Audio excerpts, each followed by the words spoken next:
Rəcəb ayından çox şey asılıdır necə keçirməyimizdən. Qiyamət günün neçə müraciət var, biri də budur ki, Eynər Rəcəbiyyun, hanı Rəcəb ayının əhli? Çıxın cəmatın içindən, gedin cənnətə. Rəcəb ayının öz əhli var, əhli var.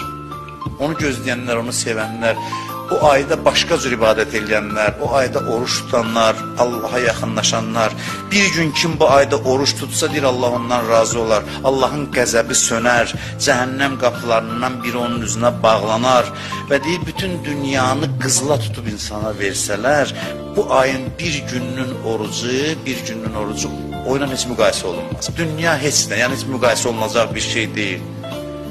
Yaxşı olar ki, Rəcəb ayının birinci günü oruç tutsun, kimin imkanı varsa, özə düşür birinci gününə həftənin.